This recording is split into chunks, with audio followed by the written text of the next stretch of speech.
আসসালামু আলাইকুম আমার প্রিয় আপুরা কেমন আছেন সবাই। আপনাদের সবার দোয়া এবং কি আল্লাহর অশেষ রহমতে আমি এবং আমার পরিবারের সবাই খুব বেশি ভালো আছি। তবে এখন ব্যস্ততা অনেক বেশি বেড়ে গিয়েছে। এখন কোন দিক দিয়ে দিন শুরু হয় কোন দিক দিয়ে রাত পার হয় আসলে কোনোটাই বুঝে উঠতে পারি না। এ কারণে দেখা গেছে ইচ্ছা থাকলেও আপনাদের সাথে ভিডিও শেয়ার করতে পারছি না। তবে আমি চেষ্টা করব খুব শীঘ্রই একটা রেগুলারিটি আপনাদের সাথে মেনটেন করার। এর মধ্যে কিন্তু আমার অনেক আপুরা আমার অনেক খোঁজ নিয়েছেন, অনেক ফোন দিয়েছেন, মেসেজ করেছেন, কমেন্ট করেছেন। আমি হয়তোবা সবার মেসেজ বা ফোনের ওইভাবে রিপ্লাই করতে পারিনি, তবে যতটুকু সম্ভব হয়েছে রেসপন্স করেছি। তবে এর থেকে খুব বেশি আর করে উঠতে পারিনি। তো সবার কাছে আমি আন্তরিকভাবে সরি এবং কি দুঃখিত বলে নিচ্ছি। সবাই বিষয়টা ক্ষমা সুন্দর দৃষ্টিতে দেখবেন। আসলে আপুরা আমাকে এত বেশি ভালোবাসে যে তারা চাইছে আমি যেন আবার ভিডিওতে ফিরে আসি, নতুন করে ভিডিও দেই। তারা আমার ভিডিওর অপেক্ষায় আছে, খুব বেশি মিস করছে আমাকে। আসলে আপনারা যে শুধু আমাকে মিস করছেন তা না, আমিও কিন্তু আপনাদের সবাইকে অনেক বেশি মিস করছি।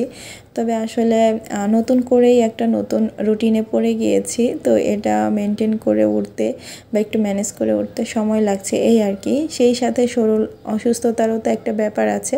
তবে আল্লাহর রহমতে কিন্তু এখন আমি মোটামুটি অনেকটাই সুস্থ হয়ে গিয়েছি। তো এর মধ্যে কিন্তু আমার আম্মু চলে গিয়েছে। আম্মু 1 মাস 6 দিন ছিল আমার কাছে, তো এরপরে চলে গিয়েছে। তো আপনারা সবাই জানতেন আমার আম্মুর শরীরটাও খুব বেশি ভালো না। তো এ কারণে আম্মু আরও দ্রুত চলে গিয়েছে, কারণ আম্মুর ডক্টর দেখাতে হবে। আম্মুর শরীর যদি একদম ভালো থাকতো তাহলে কিন্তু আম্মু আরও বেশ কিছুদিন আমার কাছে থেকে যেত। তো যেহেতু সেটা সম্ভব হয়নি, তো এখন একাই সব কিছু সামলানোর চেষ্টা করছি, ইনশাল্লাহ পারবো। কারণ এখন যেহেতু 2টা বেবির মা হয়ে গিয়েছি, পারতে তো হবেই, না পারলে তো আর চলবে না। নিজের বাচ্চা নিজের সংসার তো নিজেকে আসলে সামলাতে হবে। তো দোয়া রাখবেন আমার জন্য, আমি যেন একা হাতে সব কিছু সুন্দরভাবে মেনটেন করে যেতে পারি। আর চেষ্টা করব সকল ব্যস্ততার মাঝেও আপনাদের সাথে ভিডিও শেয়ার করার জন্য। আগে যেরকম রেগুলার ভিডিও শেয়ার করতাম বা একদিন পরপর শেয়ার করতাম, এখন হয়তো বা রেগুলার বা একদিন পরপর পারবো না। তবে সপ্তাহে 1টা বা 2টা করে ভিডিও দেওয়ার চেষ্টা করব ইনশাআল্লাহ। তো এই ভিডিওটা কিন্তু আম্মু থাকতেই করা ছিল। তো আমি ওই দিন একটু করে বাসাটা গুছিয়ে নিচ্ছিলাম, গোছানোর কিছু কাজ করছিলাম। এই কাজগুলো কিন্তু ওই টাইমটাতে আমি রেগুলার করতে পারতাম না, যেহেতু ওই সময়টাও আমার শরীর অনেকটাই অসুস্থ ছিল। আর যে দিনের ভিডিও ছিল এটা, সেদিন কিন্তু বেশ অনেক ঠান্ডা ছিল। এই কারণে আমার পায়েও কিন্তু মোজা পরা আছি, আপনারা দেখেই বুঝতে পারছেন, গায়েও সোয়েটার পরা আছি। তবে এখন কিন্তু শীত একদম নেই বললেই চলে, পুরো গরম পড়ে গিয়েছে। এখন তো কিছুটা ফ্যান চালিয়ে শোয়ার মতো অবস্থা। তবে ছোট বেবি থাকার কারণে কিন্তু সেটা সম্ভব হচ্ছে না, ওকে আস্তে আস্তে ফ্যানের সাথে অ্যাডজাস্ট করে নিতে হবে। এরপরেই কিন্তু আমরা গরমের সময় ফুললি ফ্যানটা চালাতে পারবো আর কি। তো সবাই গত ভিডিওতে লাস্ট ভিডিওতে অনেক ভালোবাসা দিয়েছেন। আমি আসলে এতটা ভালোবাসা আপনাদের কাছ থেকে আশাও করিনি। তবে আমার আপুরা এত বেশি আমাকে ভালোবাসা দিয়েছেন, আমি সত্যিই আপনাদের কাছে ঋণী। আপনারা আমাকে না দেখে শুধু আমার ভিডিও দেখে আর আমার ভয়েস শুনে আমাকে এত বেশি ভালোবাসেন বা এত বেশি ভালোবাসা দিচ্ছেন, যেটা আসলে বলে শেষ করা যাবে না।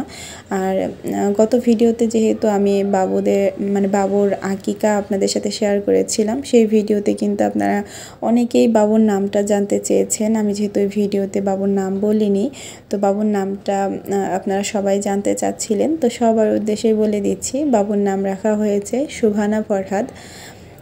তো ওর বাবার নাম যেহেতু সালমান ফরহাদ, তো ওর বাবার সাথে মিল রেখে কিন্তু আমার বড় মেয়ে রোজার নাম রাখা হয়েছে রোজা ফরহাদ, আর ছোট মেয়ের নাম রাখা হয়েছে সুবহানা ফরহাদ। তো আশা করি আমার আপুরার নামটা শুনেছেন, আর আপনাদের কাছে কেমন লাগলো অবশ্যই কমেন্টে জানাবেন। বরাবরই আমার 2টা বেবির নামই রোজার বাবাই রেখেছে, কারণ সে নাম রাখার দিক দিয়ে কি বলবো, খুব বেশি আগ্রহ তার। তো বাবুদের নাম রাখতে সে খুব বেশি পছন্দ করে। আর আমি এই বিষয়ে একদমই পারদর্শী না, কারণ নাম রাখার দায়িত্ব যদি আমাকে দেয়া হয় তো আমি এই বিষয়টা একদমই পারি না।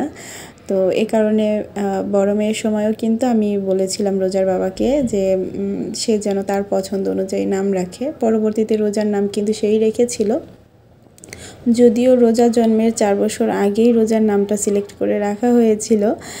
আর এবার কিন্তু সেটা হয়নি। এবার আমরা কিন্তু আল্ট্রাসাউন্ড করে বুঝতে পেরেছিলাম 7 মাসের সময়ই যে আমাদের মেয়ে বেবি হবে। তো সেই সময় কিন্তু রোজার বাবা একটা নাম সিলেক্ট করে হচ্ছে সুবহানার নামটা রেখেছে। তো এখানে হচ্ছে অন্য আরেকটা দিনের কিছুটা ক্লিপ আপনাদের সাথে শেয়ার করলাম। অনলাইনে হচ্ছে গুড় অর্ডার করা হয়েছিল। এখন যেহেতু শীতের সময় খেজুরের গুড় কিন্তু আমাদের সবারই অনেক পছন্দের। আর খেজুরের গুড় দিয়ে বিভিন্ন ধরনের পিঠা, সেই সাথে হচ্ছে পায়েস, এগুলো খেতে খুবই ভালো লাগে। তবে আমি অসুস্থতার কারণে এবার কিন্তু ফার্স্টের দিকে মানে শীতের শুরুতেই গুড়টা আনা হয়নি, তো শেষের দিকে আনা হয়েছে। আর গুড়টা বেশ ভালোই ছিল, আপনাদের ভাইয়া তো রিভিউ দিলই। আর এখানে হচ্ছে তারও কয়েকদিন পরে আম্মু যাওয়ার কিছুদিন আগে এখানে একটা নকশি কাঁথার ডিজাইন করা হচ্ছে। আম্মু আর আমি দুইজনে মিলে কাঁথাটা পেরে নিয়েছিলাম। যেহেতু আমি মোটামুটি একটু সুস্থর দিকেই ছিলাম, তো কাঁথাটা পেরে নিয়েছিলাম। এই কাঁথাটা হচ্ছে আম্মুর জন্য করা হয়েছে। এটা একদম কিং সাইজের যে কাঁথা সেটা না, কিং সাইজের থেকে একটু ছোট একটা কাঁথা আর কি, মানে লম্বায় একদমই ঠিক আছে, তবে চওড়ার দিক থেকে একটু ছোট আর কি। তো আম্মু হচ্ছে কিং সাইজের অনেকগুলো কাঁথা তৈরি করেছে, এখন একটু ছোটোর মধ্যে চাচ্ছিল, তো সেই সাইজেরই করিয়ে দিচ্ছি। আর আম্মুর সব কাঁথার ডিজাইন যেহেতু আমি নিজে করি, তো আম্মু বাসায় গিয়ে খুব অলস সময় পার করবে, তো সে কারণেই বলেছিল যেন আমি একটা কাঁথা ডিজাইন করে দিই। আমাদের এখান থেকে যাওয়ার পর আম্মু তো আমাদেরকে অনেক বেশি মিস করবে, আম্মুর খুব বেশি মন খারাপও করবে।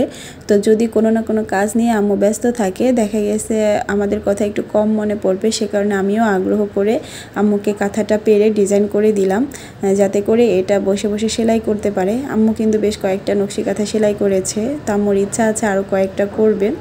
তো এই কাঁথা সম্পূর্ণ ডিজাইনটা আমি আপনাদের সাথে শেয়ার করব। আর এই কাঁথাটা পাড়ার আগে আমি নিজের জন্য কিন্তু একটা কিং সাইজের কাঁথা পেরে ডিজাইন করে নিয়েছি।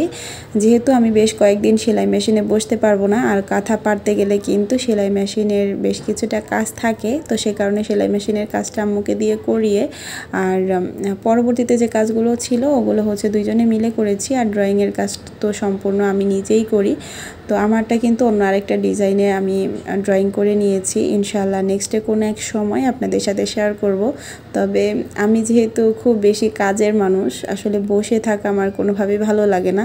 তবে দুইটা বেবি নিয়ে এখন কিন্তু খুবই ব্যস্ত সময় যাচ্ছে, সময় কি বলবো মানে একদমই পাচ্ছি না। তবে তার ফাঁকেও দেখা গেছে আমি কাঁথা সেলাই করতে যাই, তো সেইটা আম্মু খেয়াল করেছে। আর খেয়াল করে কিন্তু আম্মু কাঁথা সুন্দর করে ভাঁজ করে ওয়ার্ড্রপে রেখে দিয়ে গিয়েছে যেন আমি কাঁথাতে আর হাত না দেই। তো আম্মু বলেছে কয়েক মাসের মধ্যে যেন আমি কাঁথাতে হাত না দেই, বাচ্চাদের টেক কেয়ার করি, আর তার ফাঁকে সময় পেলে যেন নিজের যত্নটা করি। আসলে আমি নিজের যত্ন যে টাইমটাতে করব সেই টাইমটাতে কিন্তু আমি হাতের কাজের পিছনে ব্যয় করি, কারণ কেন যেন আমার নিজের যত্ন থেকে হাতের কাজ করতে বেশি ভালো লাগে।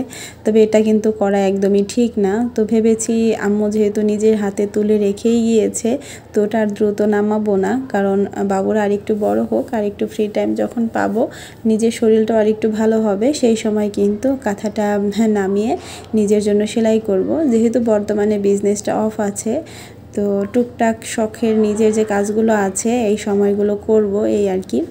আম্মুর কিন্তু এই যে পুরো কাঁথাটা ডিজাইন করা হয়ে গিয়েছে, ডিজাইনটা আপনাদের কাছে কেমন লেগেছে অবশ্যই কিন্তু ছোট্ট একটা কমেন্ট করে জানাবেন। আর আমার জন্য অন্য আরেকটা ডিজাইন করেছি, তো সেটাও নেক্সট একদিন শেয়ার করব ইনশাআল্লাহ, সেটাও দেখে বলবেন কেমন হয়েছে। আর আমি যে কাঁথাটা ডিজাইন করেছি সেটাও কিন্তু মেরুন কালারের উপরেই সাদা সুতো দিয়ে সেলাই করব। আম্মু মেরুন কালারের মধ্যেই নিয়েছে, সাদা সুতো দিয়ে সেলাই করবে, কারণ এই কালারের কাঁথা কিন্তু খুব সুন্দর ফুটে।